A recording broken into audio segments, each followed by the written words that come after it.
Hello and welcome to the vehicle demonstration. Here we have the drill truck with two side-mounted homing turrets.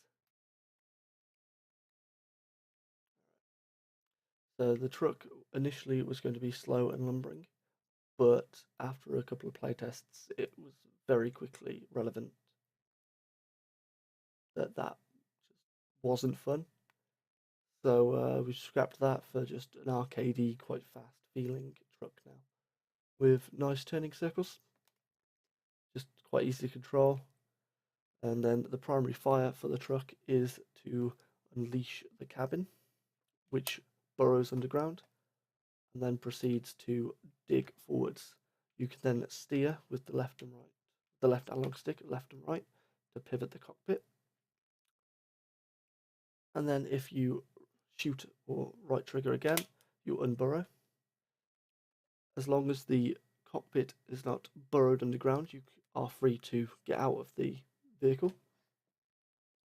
But if you shoot once more, the cockpit gets retracted to the truck.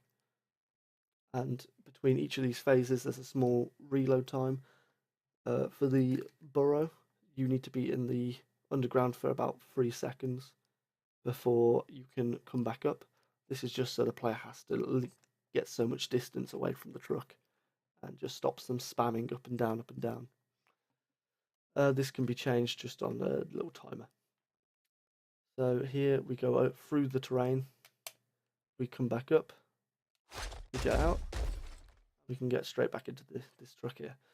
And the side mounted turrets, as you can see, just focus very similarly to how the turrets react here. That is about all there is to the truck. I'll just show you some blueprints on how that is functioning. So here we have our mode selector. When the player shoots, the event fire function is called. We do a do once. We then increment an integer, which then selects our mode. So we've got drive mode. This is essentially default mode. It allows the vehicle to move. It just sets the firing mode to null because there are a couple of things that rely on that enum. And then we set drive to be true. That's just a boolean that controls whether we drive or not. And then we go into tunnel mode when we shoot again after that. So that goes back up to there, does the do ones, increments, etc., etc. Then we go back into tunnel mode. We set drive to be false, so the vehicle can no longer be driven. No inputs go through that way. Stop movement applies. This simply just sets the brake to activate so the vehicle comes to a stop, otherwise this interferes with the cabin or the cockpit. We set the throttle input and the steering input to 0 just in case there's any input going in before as it's going. We then play this particle effect, which is just the tyre dirt kick up and then tweaked a little bit. We then play a small delay while that plays. We set burrow to be true. This just stops the player getting out of the cockpit if burrowed is true, which we do in the controller. We set tunnel mode and we set the visibility of the cockpit. So what we're doing is we're simply setting the cabin, drill, and the decal to be, well, the cabin and the drill to be false, and the decal to be true on visibility. We then toggle the collision just so that way we can not collide with things. Just makes it a little smoother. Doesn't get into, we don't interfere with anything. Nothing interferes with us. We then open this gate, and up here we've got tick running into a couple of things because we've got the burrowing and the retract and how the turrets interact and follow their target all running off tick. But these are controlled by gates, so they shouldn't actually be doing too much at once.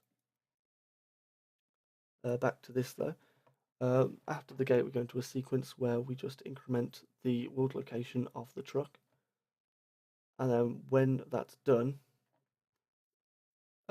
we then go into a do once, do a timer. After this 3-second timer, which is just the reload, we then allow the player to swap into the unburrow mode, which brings the cabin back up. While in this mode, go to the steering, which is here, tunnel mode, we allow the cabin to rotate on the Z-axis, which just allows us to move which way we rotate, which way we look, and we're always moving in the forward vector. So that just changes where we move, essentially. After burrow mode, we go into unburrow mode, which essentially sets burrow to be false, so we can get out of the vehicle. We close that gate, set the enum, we reset the burrow reload, which just goes here and just allows us to do that do once again. And then we play the effect again for a shorter period this time. We deal damage, which is simply just a multi-sphere trace.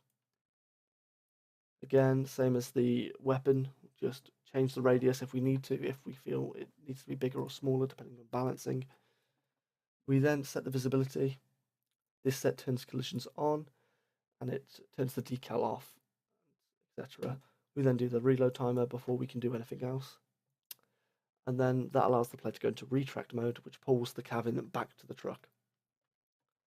Now, this one it's all based off relative transform, because that was the easiest way to get the same variables or values for the variables.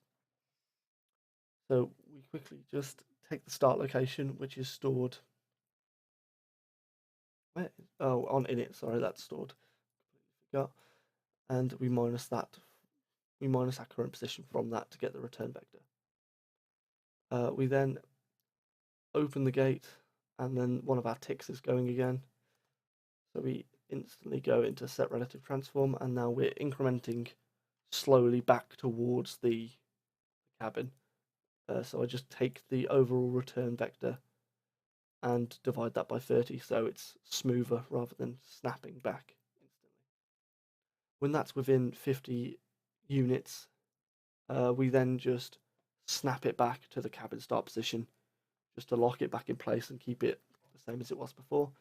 We then turn driving back on, do the same reload timer function as we were before, and then we set attached. Attached just closes the gate, essentially. And after that, we go back to drive mode, and the cycle continues. We've got a very simple take damage function there before we get onto the turret. It's essentially the same as the tank vehicle. Some small init where I just set the turrets to fire timer and the cabin's relative start point. The turrets, again, as I said, were very similar to the enemy turrets. We've got one on the left and one on the right, both working independently, so they can both get their own targets. They both check for world dynamic and pawn, as those were the two enemy types. We then branch these off to if we hit anything, and then we check if they've got the enemy tag. If they have, then we set those to be the target. We spawn the shot, and that's that. For the turret follow, this is what's happening on tick. We do a sequence for both turrets, left and right. For the left, we take the turret left target that we found earlier. We just get that position. We get our position, or the turret's position, and we make a lookout on rotation. We interp to that, and we set the world rotation, just so it's always following nice and smooth. I'll just quickly show the controller. So I had to make some small amendments to the controller. We've got the get in vehicle function, where we do the exact same thing, but we're casting to the drill truck, and I've set a get out point, because I was having a bit of trouble with just sticking it to the vehicle, and I needed it to stick to the cabin. So with that happening, we always stick to this side door here on the left, and then we can get out. Simple. Just makes it a lot easier for me, and it allows the player to just move with the cabin. And I do believe that is about everything that we had for this.